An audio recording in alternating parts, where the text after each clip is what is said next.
दुनिया में सबसे कीमती चीज क्या है? दुनिया में सबसे कीमती चीज क्या है? इसको साफ को साफ विवेक, साफ को साफ दो तीन चीज को दो तीन अलग, नीचे नीचे वाले से ऊपर वाले से। तो दुनिया में हाँ सबसे कीमती चीज क्या है? तो कीमती चीज क्या है पंडित जी?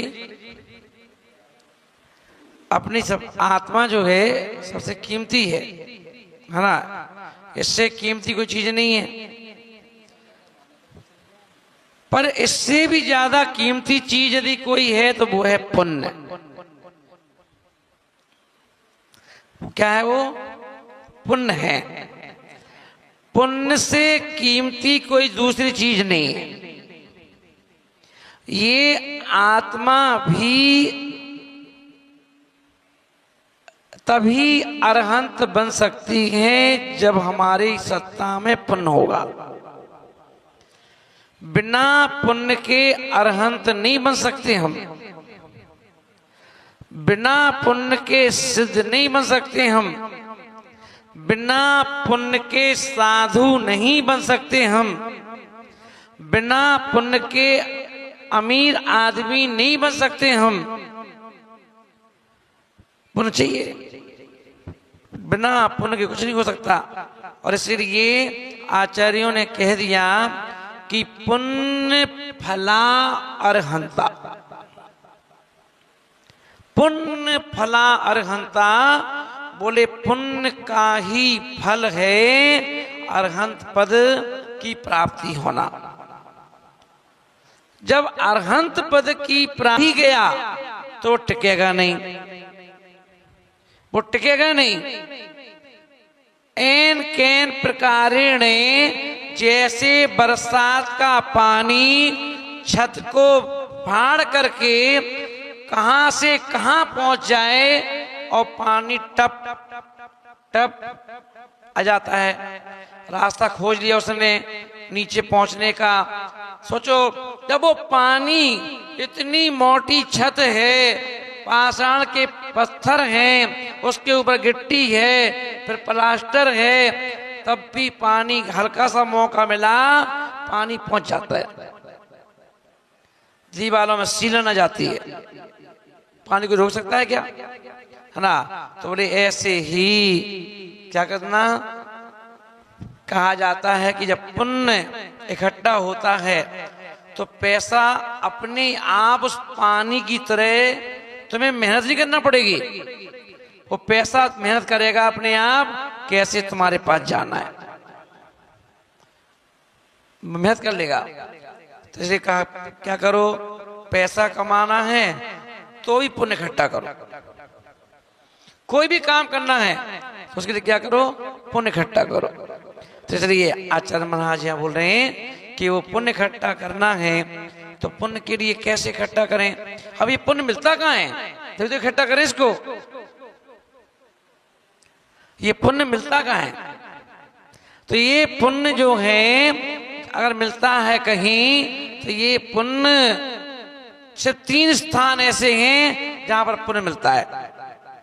ये किसी मॉल में मिलता नहीं है, ये किसी दुकान पे मिलता नहीं है, ये किसी अपार्टमेंट में मिलता नहीं है, बिग बाजार में मिलता नहीं है। कहाँ मिलता है? बोले 3 जगह जहां तू जाता नहीं। वो 3 जगह कौन सी हैं?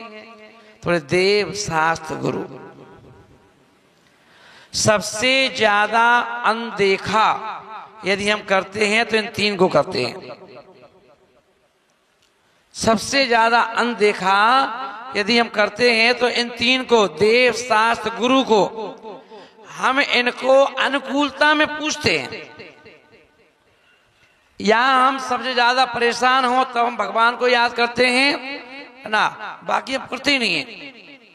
तो अनुकूलता में हमारी सेवा है, अनुकूलता में हमारा भैया बत्ती है, अनुकूलता में सब। अगर अनुकूलता है तो तो बाकी जयराम जी। तो इसलिए क्या हुआ, जब तुमने पुण्य को जयराम जी कर ली तो पुण्य ने भी अपनी गठरी उठाई, उनने भी तुमसे जय जयराम जी कर ली। अब तुम परेशान हो रहे हो, रो रहे हो, चिल्ला रहे हो, है ना, टेंशन में आ रहे हो, डिप्रेशन में जा रहे हो। अच्छा बोले कि क्या किसी गलती है? तुम्हारी गलती है। सोचो कहाँ कहाँ गलती की तुमने। क्योंकि कहा जाता है कि पैसा कितना ही कमाओ, पैसा कितना ही कमाओ, टैक्स देते जाना, नहीं तो सरकार तुम्हें जीने नहीं देगी। शासन प्रशासन, है ना, कर जरूर चाहिए, कर देते जाओगे तो तुम्हें ढंग से जियो। और नहीं तो क्या है, कभी रेट पड़ेगी, कभी ये होगा, कभी ये होगा, कभी इनकम टैक्स, कभी सेल टैक्स, कभी फलाना ठिकाना, ये हो जाएगा। विवेक भैया फिर हो गया। तो अपन देखेंगे कि क्या चाहिए, पुण्य चाहिए। पंडित जी क्या चाहिए? पुण्य चाहिए। अगर पंडित जी का पुण्य होगा तो सब पूछने लगेंगे, पुण्य नहीं होगा तो कोई पूछेगा नहीं। 10 पंडित जी हों, एक पंडित जी का पुण्य तेज है तो एक को बुला लेंगे। बंटी भैया कहेंगे भैया आइए अजय शास्त्री जी, और अपन ना सामने देख रहे हैं कि चंद्र जी बैठे हैं, चंद्र जी को नहीं कहेंगे कि आइए चंद्र जी, तो कहना पड़ेगा हमें तो क्या जी कह देंगे, ऐसे कहते नहीं बताओ। तो ऐसे और क्या पुण्य कम है, तो पुण्य कम है तो बोले पुण्य बढ़ाओ। पुण्य कैसे बढ़ेगा? देव शास्त्र गुरु से। कहां से बढ़ेगा पुण्य? वो एक ही 3 स्थान है, चौथा नहीं है। पुण्य बढ़ाने का देव शास्त्र गुरु भगवान का मंदिर है, जनवाणी है जो हमें जीने की राह सिखाएगी, और या फिर गुरु हैं वो बतलाएंगे। तो देव शास्त्र गुरु ये 3 स्थान हैं जहां से आपका पुण्य बढ़ेगा, और पुण्य बढ़ेगा तो आपको सारी चीजें अनुकूल होती जाएंगी, विपरीत परिस्थितियां भी अनुकूल होती जाएंगी। पुण्य होना चाहिए। सहज रहो, सरल रहो, ज्यादा सोचा विचारी मत करो, छोड़ दो ईश्वर पर, जो होगा ठीक होगा।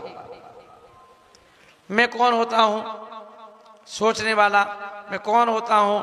क्योंकि जब परेशानी का कारण ही एक है कर्ता बुद्धि, कि हम खुद सोचना चालू कर देते हैं। जब बताओ पेट में से, एक माँ के पेट में से बिना किसी की मेहनत के जब तू शरीर में एक इतनी सी गठान से लेकर के 2.5 किलो का बच्चा हो गया, 2.5 किलो का बच्चा हो गया पेट में तैयार, किसकी मेहनत से? वहां कौन था? ना डॉक्टर था, ना इंजीनियर थे, कोई नहीं थे। कैसे आंखें निकल आई, कैसे नाक निकल आई, कैसे मुंह निकल आया, कैसे दांत आ गए, कैसे कान आ गए, कैसे पैर आ गए, कैसे उंगलियां आ गई, बिना मेहनत के, पुण्य से। तो जब पुण्य से पेट के अंदर एक बच्चा 2.5 किलो का रूप ले सकता है और पेट से